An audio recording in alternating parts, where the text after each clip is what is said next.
आज की सेशन में हम लोग बात करेंगे 10th क्लास के नॉन हिंदी के बारे में बात करेंगे। इसमें बहुत सारे अध्याय को हमने पीछे पढ़ा चुके हैं। आप लोग यदि अभी तक नहीं देखे हैं तो पीछे के वीडियो जाके देखें। आज ठेस अध्याय 7 के बारे में हम लोग जानेंगे। किताब पढ़ने से ये फायदा होता है कि ऑब्जेक्टिव और सब्जेक्टिव अच्छे ढंग से बन पाते हैं, इसलिए सभी बच्चे ध्यान से पहले किताब को पढ़ लें, ध्यान से सुने, ताकि आपको ऑब्जेक्टिव आए या तो सब्जेक्टिव आए, दोनों आसानी से बन सकेंगे। चलिए, पहला है इसमें क्वेश्चन, लोक मन के मर्मक कलाकार फणीश्वर नाथ रेणु की ठेस कहानी में, कौन सी कहानी है? ठेस कहानी। और ठेस कहानी ये भी यहाँ पर पूछ सकता है, ठेस कहानी यह कैसी है? तो यह जो है लोक मन के मर्मक है। कैसी कहानी है? लोक मन के मर्मक। मर्मक कलाकार फणीश्वर नाथ रेणु के द्वारा। पूछेगा मर्मक कलाकार कौन थे, ये भी पूछ सकता है, तो वह फणीश्वर नाथ रेणु। कौन है? फणीश्वर नाथ रेणु की ठेस कहानी में कहाँ के बारे में चर्चा की गई है? मिथिलांचल की बारे में पूछ सकता है आपको। बताइए, ठेस कहानी में कहाँ की बारे में बताया गया है? शहर के बारे में, गांव के बारे में, मिथिलांचल के बारे में, इस प्रकार से, या इनमें से कोई नहीं। तो क्या इसका हो जाएगा? मिथिलांचल के बारे में। और मिथिलांचल की किसके बारे में बताया गया है? मिथिलांचल की लोक संस्कृति का प्रभावी का वर्णन किया गया है। किसका? लोक संस्कृति के प्रभावी का। आज प्रभाविक, यहाँ लोक संस्कृति का मतलब होता है गांव घर में कहता है नहीं, पहले ये विधि किया जाता है, फिर शादी ब्याह में हम लोग देखते नहीं देखते हैं, ये विधि किया जाता है। ये लोगों के द्वारा बनाया गया संस्कृति को हम लोग बोलेंगे लोक संस्कृति का प्रभावी का वर्णन किया गया है। यह कहानी कलाकार के मन में विशेषताओं का मार्मिक वर्णन करती है। पूछ सकता है, ये ठेस कहानी कलाकार के मन में किस प्रकार का विशेषताओं को करता है? मार्मिक। कैसी करती है? ये मार्मिक वर्णन करती है। श्रम के प्रति सम्मान की भावना। श्रम का मतलब मजदूर, मजदूर के प्रति उसकी भावना कैसी है? सम्मान पूर्वक है। कैसे है जी? सम्मान पूर्वक। और रिश्तों की गहराई है। और रिश्तों की क्या है इसमें? गहराई के। और मनुष्यता की पक्षधरता को समझने, मनुष्य की क्या है जी? मनुष्यता की पक्षधरता को समझने में पाठ का योगदान महत्वपूर्ण है। आंचलिक कहानी की खूबसूरती, घटना एवं संवेदना दृष्टि से भी यह कहानी उल्लेखनीय है। कौन सी दृष्टि से जी? आंचलिक कहानी की खूबसूरती से और घटना की संवेदना से यह कहानी को उल्लेखित किया गया है, जो काफी अच्छे ये हैं। चलिए आगे बढ़ते हैं। कहता है खेती बाड़ी के समय गांव के किसान सिरचन को गिनती नहीं करते। तो मतलब खेती बाड़ी के समय गांव के किसान जो है सिरचन की गिनती नहीं करते थे।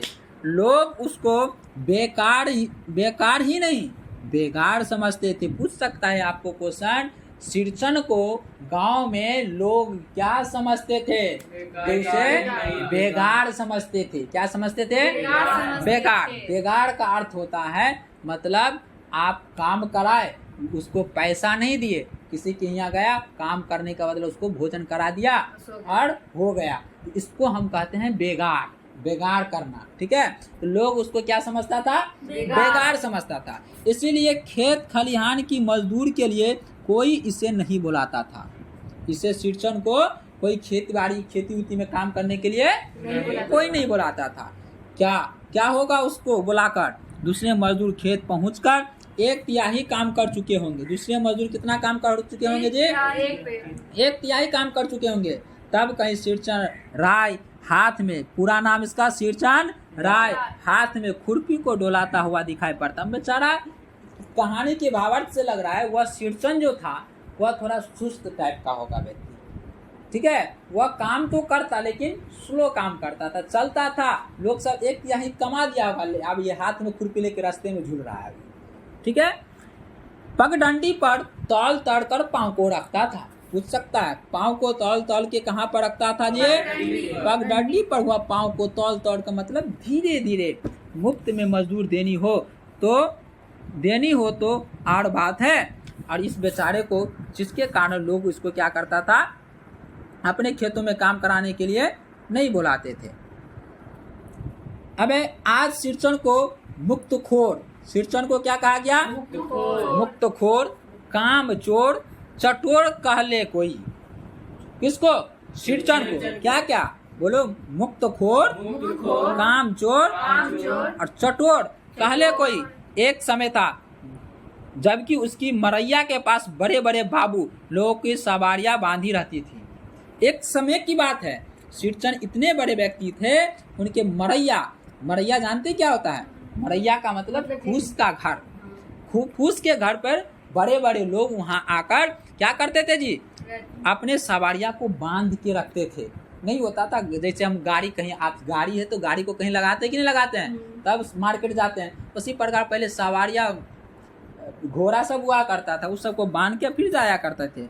उसे लोग पूछते ही नहीं थे, उसकी खुशामद भी करते थे। एक समय की ऐसी बात है, शिरचन इतने बड़े व्यक्ति थे, लोग पूछते क्या, उसको खुशामद करते थे। अरे शिरचन भाई, अब तो तुम्हारे ही हाथ में यह कारीगरी रह गई है, सारे इलाके एक दिन का समय निकाल कर चलो। कल बड़े भैया की चिट्ठी आई है शहर से, है ना? बड़े भैया की चिट्ठी कहाँ से आई है? शहर से। शिरचन से एक जोड़ा चीक बनवा कर भेज दो। और चिट्ठी में क्या लिखा था बड़े भैया ने? हमको एक चीक बनाकर भेज दीजिए शिरचन के हाथों से। किसके हाथों से जी? है ना? क्या बना के भेजना है उसको? चीक बनाना। क्या बनाना है? चीक बना के उसको भेजना है। मुझे याद है मेरी माँ जब कभी शिरचन को बुलाने के लिए कहती, मैं पहले ही पूछ लेता भोग क्या लगाएंगे। भोग का मतलब भोजन क्या करेंगे। मैं हंसकर कहती, जा बेचारा बड़े काम में पूजा भोग की बात नहीं उठाता कभी। ब्राह्मण टोली के पंचानन चौधरी, ब्राह्मण टोली का कौन था जी? पूछ सकता है। पंचानन चौधरी कहाँ के थे? ब्राह्मण टोल के थे। पंचानन चौधरी के छोटे लड़के को एक बार मेरे सामने ही बेपानी कर दिया था। बेपानी का मतलब इसको पूरे इज्जत को उछाल दिया था। तुम्हारे यहाँ गए तो ऐसे नहीं मिला, ये नहीं मिला, इसको बेपानी कहा जाता है। शिरचन ने तुम्हारी भाभी नाखून से काट कर तरकारी परोसती है। मतलब शिरचन जब उसके यहाँ गई थी, खाने के लिए कभी गए हुए थे, उन्होंने देखे उसकी जो भाभी थी नाखून से खोट कर सब्जी को बना रहा था। और इमली का रस डालकर कढ़ी तो हम कहार कुम्हारों की घरवाली बनाती है।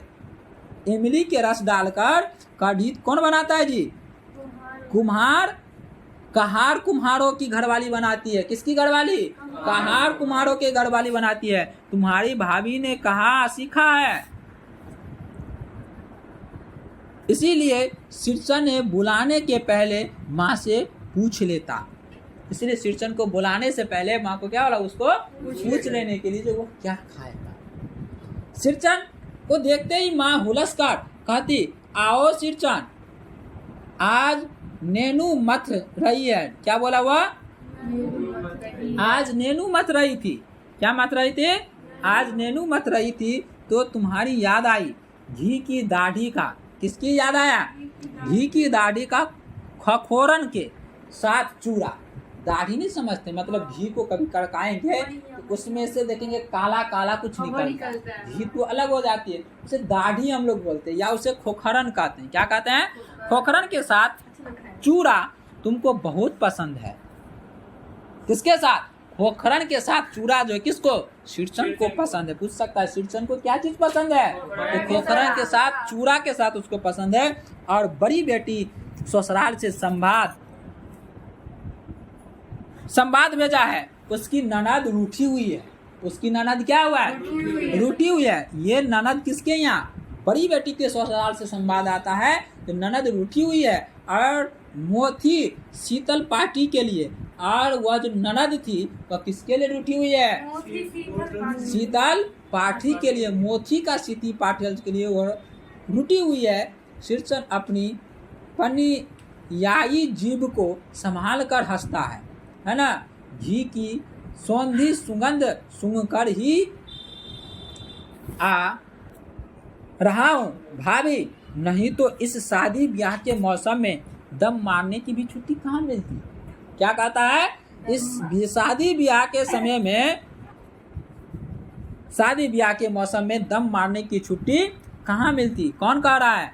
शीर्षण कह रहे हैं। शीर्षण जाति का कारीगर है। शीर्षण जो जाति का क्या है? याद रखिएगा, पूछ सकता है। शीर्षण जो थे वह जाति के क्या थे? कारीगर थे। एक मोती और पटेर को हाथ में लेकर बड़े जतन से उसकी कुच्ची बनाते थे। मतलब शीर्षण क्या करते थे? मोती का और पटेर को हाथ में लेकर बड़े जतन से उसकी एक कुच्ची बनाते थे। क्या बनाते थे?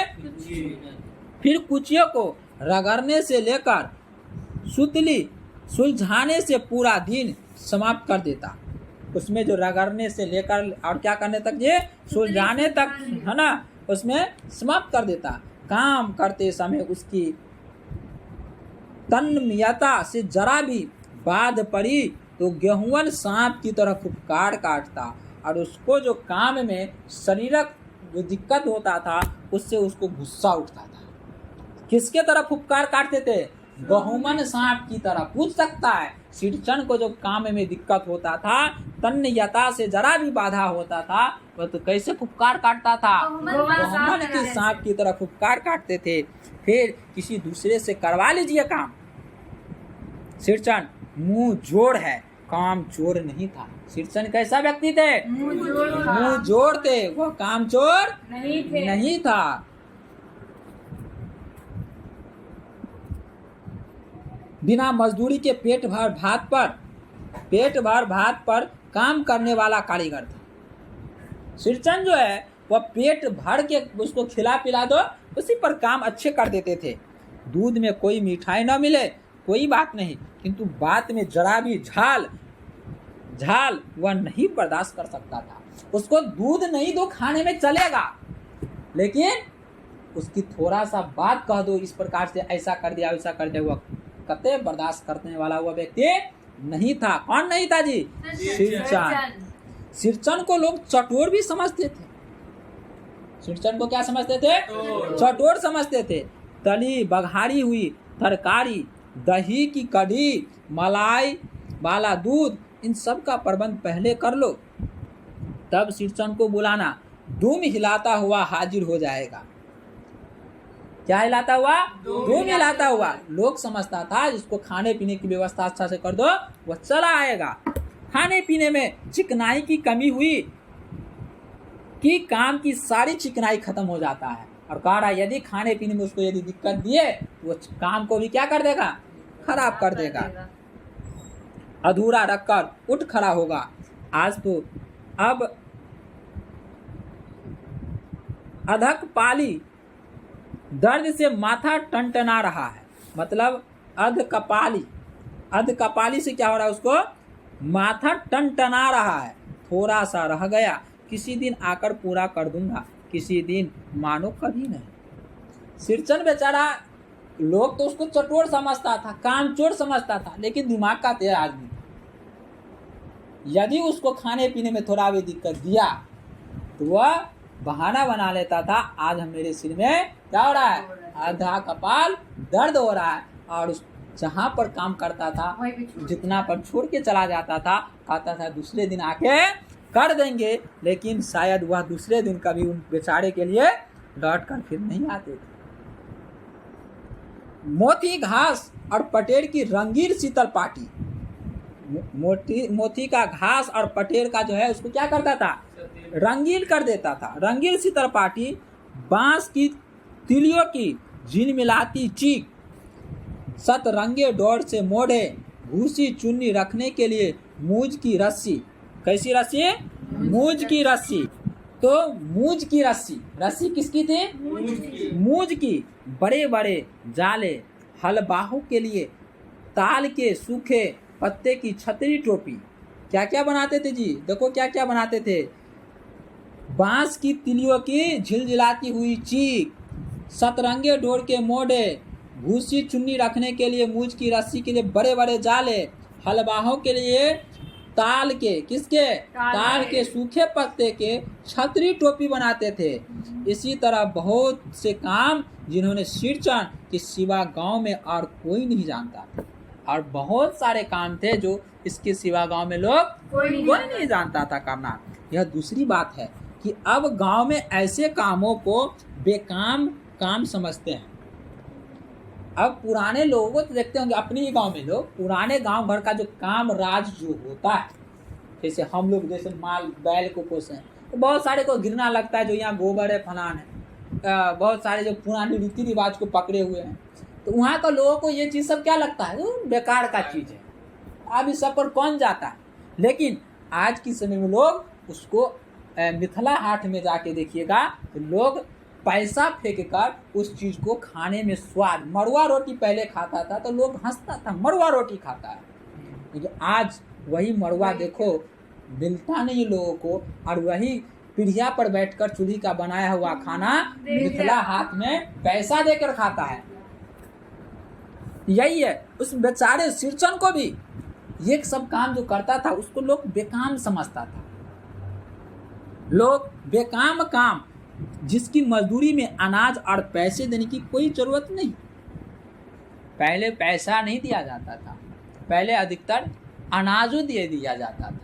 पैसा तो अब चलनसार हुआ, पहले किसी किसी के पास पैसा हुआ करता था। भर पेट खिला दो, उसको अनाज और पैसा देने की कोई जरूरत ही नहीं है। किसको? सिरचन को भर पेट खिला दो, काम पूरा होने पर एकाध पुरान धुरान कपड़ा देकर विदा कर दो। काम खत्म हो जाने पर एक आध वो कपड़ा, पुरान धुरान कपड़ा उसको देकर विदा कर दो, वह कुछ भी नहीं बोलेगा।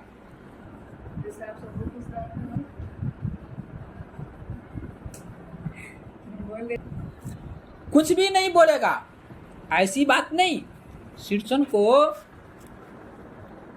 बुलाने वाला जानते हैं, सिरचन बात करने में भी कारीगर है, सिरचन काम करने में भी कारीगर नहीं, वह बोलने में भी कारीगर था, बात करने में भी कारीगर है। महाजन टोले के भज्जू महाजन की बेटी, कहाँ का रे? पूछ सकता है ना, कहाँ का? भज्जू महाजन की बेटी थी। किसकी बेटी थी? भज्जू महाजन की बेटी। कहाँ के थी? महाजन टोल के थी। कौन, किस टोल के थी रे? महाजन टोल की बेटी सिरचन की बात सुनकर तिलमिला उठी थी। ठहरो, मैं माँ से जाकर कहता हूँ। इतनी बड़ी बात? बड़ी बात ही है बेटिया, बड़े लोगों की बात ही बड़ी होती है। बड़ी लोगों की बात क्या होता है? बड़ी होती है। नहीं तो दो पटेल की पार्टियां का काम सिर्फ खसारी का सत्तू खिलाकर कोई करवाए भला। तो बेचारा को जो भज्जू की यहाँ क्या किया था, खेसारी का रोटी खिलाया था, खेसारी का सत्तू खिलाकर बेचारा को काम करवाया था। यह तुम्हारी माँ ही कर सकती है बबुनी, सिरचन ने मुस्कुराकर जवाब दिया था। सत्तू को रोटी खिलाकर मुस्कुराकर बोली बबुनी, सिरचन ने मुस्कुराकर यह जवाब दिया था। उस बार मेरी सबसे छोटी बहन की विदाई होने वाली थी, है ना। और क्या बोलिए जी? छोटी बहन की विदाई होने वाला था। पहली बार ससुराल जा रही थी। मानू के दूल्हे ने पहले ही बड़े भाभी को खत लिखकर चेतावनी दे दी। क्या करके जी? किसकी भाभी ने? मानू के दूल्हे ने पहले बड़े भाभी को खत में लिखकर चेतावनी दे दी। मानू के साथ मिठाई के पतली न आवे कोई बात नहीं। वह बोला, खत में क्या लिखा? मानू के दूल्हा जो उसके साथ मिठाई का पतली नहीं आवे कोई बात नहीं। 3 जोड़ी फैशनेबल चीक और पटेर की 2 शीतल पार्टी के बिना मानू तो भाभी दुल्हा जो वहां से क्या खत में लिखे थे, कम से कम कितने जोड़ी जी? 3 जोड़ी। मतलब 3 जोड़ी का मतलब कितना? 6 गो। कितना? 6 गो फैशनेबल चीक और पटेर की 2 शीतल पार्टी। कितने जी? 2 गो शीतल पार्टी। पूछ सकता है क्वेश्चन, याद रखिएगा। जो शीतल पार्टी कितने बोले हुए थे? 2 गो। और चीक कितने बोले हुए थे? 3 जोड़े, मतलब 6 पीस बोले हुए थे। भाभी ने हंसकर कहा, बेरंग वापस। क्या बोले थे? बेरंग वापस। है ना, बेरंग मतलब बिना रंगा हुआ को क्या कर देगा? वापस। इसलिए 1 सप्ताह पहले से ही सिरचन को बुलाकर काम पर तैनात करवा दिया था माँ ने। देख सिरचन, इस बार नई धोती दूंगी। क्या बोला? इस बार नई धोती दूंगी, असली मोहर छाप वाली धोती। मन लगाकर ऐसा काम करो कि देखने वाले देखकर देखते ही रह जाए। पान जैसी पतली छुरी से बांस की तिलिया और कामनियों की चिकनाता हुआ सिरचन अपने काम में लग गया। रंगील सुतलियों में झब्बे डालकर वह चीक बुनने बैठा। 1.5 हाथ की बुनाई देखकर लोग समझ गए कि इस बार एकदम नए फैशन वाली चीज बन रही है, जो पहले कभी नहीं बनी। मजली भाभी से नहीं रहा गया। कौन भाभी से? मजली भाभी से नहीं रहा गया। पर्दे की आड़ से बोली, पहले जैसा जानती की मोहर। कौन सी मोहर वाली जी? जानती की मोहर वाले। पहले जैसी कौन सी? पहले बोली ऐसा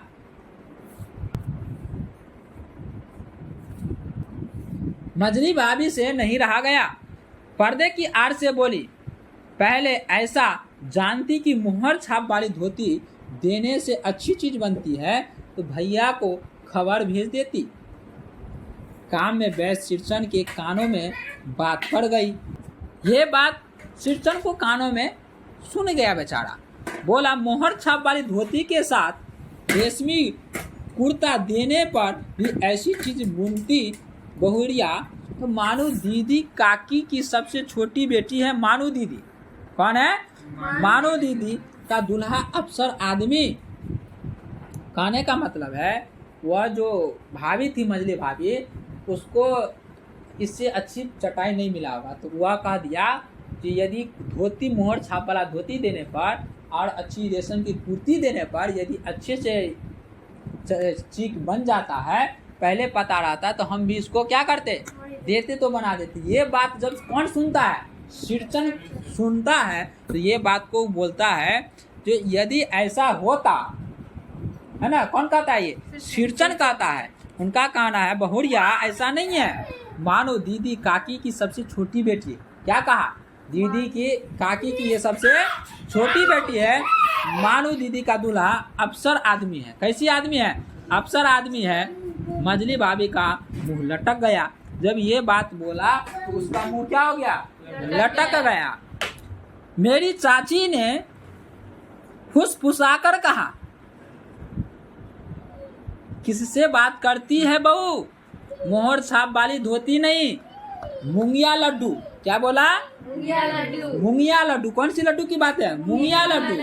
बेटी की विदाई के समय रोज मिठाई जो खाने को मिलेगी देखती है ना। दूसरे दिन चीक की पहली पाती था। दूसरे दिन क्या था जी?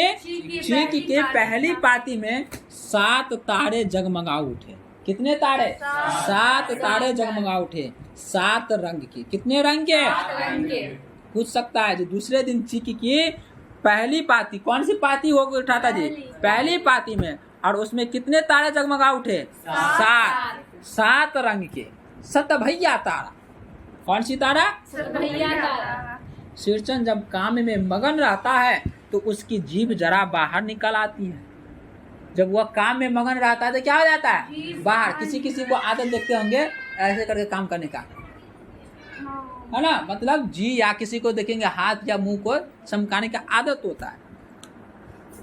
सिरचन जब काम में मगन रहता तो उसके जीभ बाहर निकल जाते थे, ओठ पर आ जाता था। कहाँ पर आ जाता था? अपने काम में मगन सिरचन को खाने पीने की शुद्धि नहीं रहती। इतना बिजी हो जाता उसको खाने का भी ठिकाना नहीं रहता। तो हमको कब खाना है, कितना टाइम हुआ। चीक में सुतली के फंदे डालकर उसने पास पड़े सूप पर निगाह डाली। चार और गुड़ का एक सूखा ढेला। कहने का मतलब है वहां पर जो सुतली जब बांध रहे थे वहां पर एक सूप में, किसमें? सूप में निगाह पड़ता है, देखता है, तो उसमें क्या क्या रहता है? चूड़ा। क्या रहता है? चूड़ा। है ना, चूड़ा और गुड़ का एक सूखा ढेला उसमें रखा हुआ था।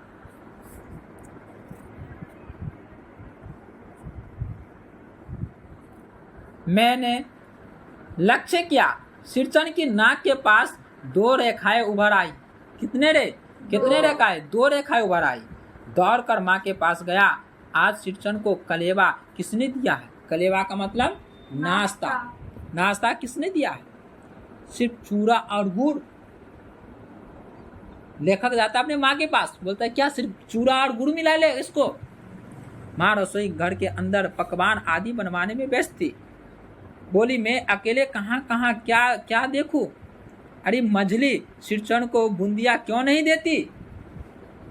क्या बोला? बुंदिया। है ना, बूंदिया क्यों नहीं सिरचन को देती? बूंदिया में नहीं खाता। काकी कौन खाता है? सिरचन। सिरचन के मुंह में चूड़ा भरा हुआ था। गुड़ का ढेला सूप में एक किनारे पर पड़ा रहा अछूता, मतलब वह झूठा नहीं हुआ। माँ की बोली सुनते ही मछली भाभी को भौ तन गई। मछली भाभी का क्या हो गया? भौ तन गई। मुट्ठी भर बूंदिया सूप में फेंक चली गई। मुट्ठी भर बूंदिया क्या किया? और फिर गुस्सा कर वह मछली भाभी क्या किया? बूंदिया उठाया और सूप में जाके फेंक दिया। सिरचन ने पानी पीकर कहा, मछली बहू रानी। क्या बोला? मछली बहू रानी, अपने मायके से आई हुई मिठाई भी इसी तरह हाथ खोलकर बांटती है क्या? क्या बोले उसको? अपनी नहर से, अपने यहाँ से मायके से आया हुआ मिठाई को भी इसी प्रकार से खुले हाथ से बांटते हैं क्या? बस आज यहीं तक।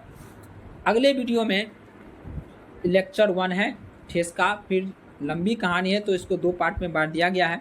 अगली वीडियो में फिर अगला मिलेगा। तब तक के लिए आज यहीं पर समाप्त कर रहे हैं। आप लोग वीडियो को अच्छे से देखें। एक बार में नहीं समझ में आता है, 2 बार 3 बार देखें और वीडियो को लाइक और सब्सक्राइब करें ताकि आप तक वीडियो पहुंच सके।